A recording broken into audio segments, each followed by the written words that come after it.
Hey y'all, this is Crystal from Triple C Creations Crafting here in North Georgia, and we're going to have a project today to use up some of your scraps. So we all have these little skinny pieces left from when we cut up paper or the branding strip. So that little piece of paper at the top, a lot of times it's got a hole in it. Let's see, I think I still have one that's actually got the hole in it from a 6x6 pad. I know this was a branding strip. This was actually a 12x12. So I've cut the hole off and had a piece from both sides. Well, I say I had one. Now I can't find, oh, there it is. Because I know it's still got the hole in it. There we go. So we all have these, and if you're like me, I hate to throw these away because isn't that just too cute? And so what I'll do is I'll go through my scrap pile and I will get all these out. And then I will go and sit and watch TV. This is one of those things I can take in the living room and I can sit and watch TV, and I turn them into flags. So flags are a great embellishment to have, to go under your sentiment, to just add a pop of color. They just have a lot of things that you can do with them. And so, for example, this one, like I said, this was a 12x12. It had a hole in the middle, so I cut the hole off, and then I actually cut it into two little flags. So best advice I saw on a YouTube, and I don't know whose it was, but I always struggled with making flags, getting the two sides even. So I start with this, I turn them into this, and let's see. So like this one, I'd probably cut that in half, and then what they said was cut in the middle, just a little ways up, and then go from the sides into the end of that point. If you overcut a little bit, that's okay.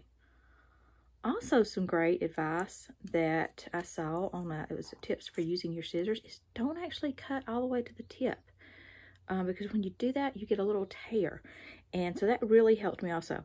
Now that's not cut straight, but that's okay. It'll be fine.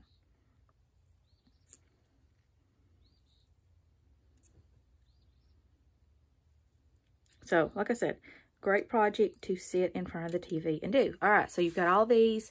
I usually just keep these in a little, like I keep these handy right next to my crafty. You know, stack them up neatly.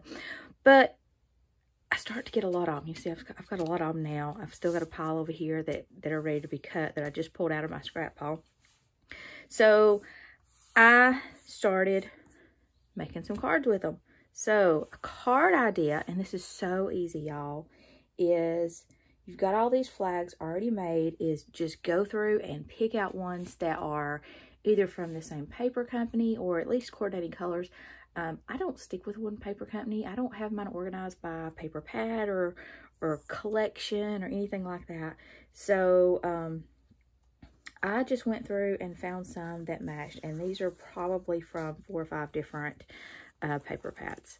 So here's the ones I found. I think these two are maybe from the same paper pad, but the rest are different. There's one of those. Both of these were branding strips. That was a branding strip. Actually, probably most of these were, except for this one. This one is pattern paper, and actually it's embossed, but that's okay. It just gives it some more interest.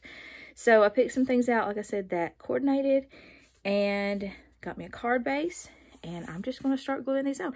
And since my flags are out of scraps, they're not all the same length, but I do want to make sure that when I start laying them down that they are, they're not all equal, or they're not all the same length. I don't want them to be the same length. Now, I'm going to just line mine up on the edge.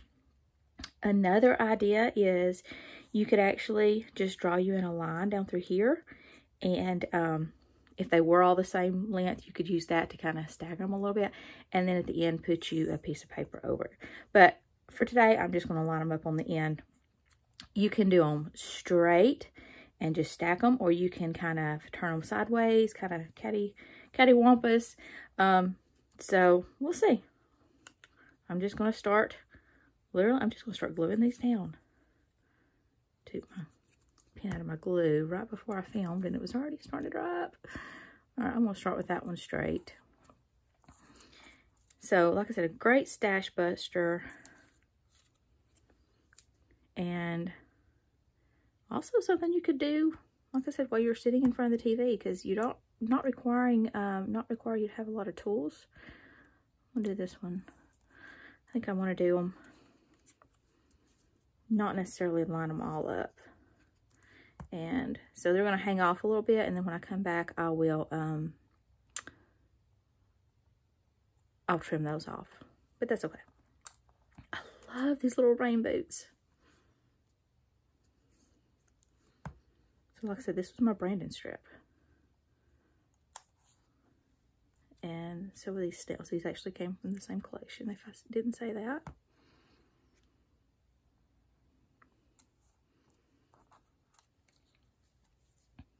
I'm using kind of a, it's an off-white, kind of a pinkish card base here.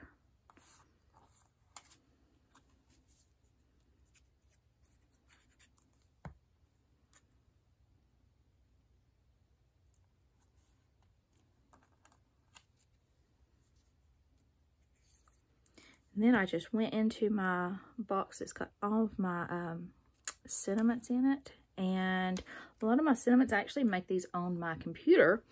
And I just do different fonts for happy birthday. And then I have drawn flags around it. And I use my Silhouette to cut them. So it's a print and cut. And I'll make, oh, there's probably 20 of these on a page. And I'll print them on, a lot of them are black. But then I do some in pink and blue. And I print them on all different colored papers. So I have a ton of these happy birthdays.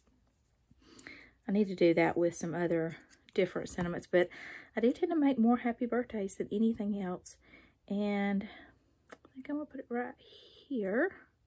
Oh, no, that'll be over my little snails. Don't want to do that. We'll move it. There we go.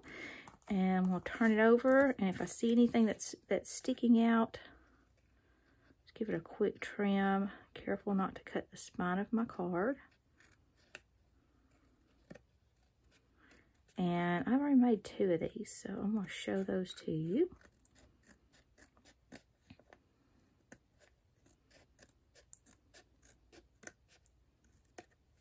So I'm always looking for ways to get rid of my scraps. And there we go. So that card is finished. You could add some more embellishments, but I really don't think like a flower or anything else. I mean, we've got a lot going on here, so I'm good with it exactly the way it is. So there's one card. And some other cards I had made. So this one is kind of a orange, green, and yellow theme. And I used to cut apart. So a large cut apart. And then this one's very similar to the one I just did. In kind of an off pink and mint color theme there. So I hope you enjoyed this, and I hope it inspires you to get to using some of those scraps, those pretty little scraps that you're holding on to, but they are piling up. So if you like this, make sure you like the video, and if you've not subscribed, please subscribe to my channel. Till next time. Hey, I'm breaking back in with just another piece of helpful hint to help you use up those scraps and just add a cute little pop. So I went to match up these with envelopes, and why not, if I've got lots of these little flags, why not add one to my envelope? You could do it this way. You could even hang it down. I didn't hang it down because if you're actually mailing this, you want to be able to put the return address there probably. So, and this one, I needed to do it sideways actually. But how cute is that? So if you've got more flags, and especially if you're doing like a certain color and you got just a couple left, add them to your envelope. So doesn't that just add something extra special? Thanks.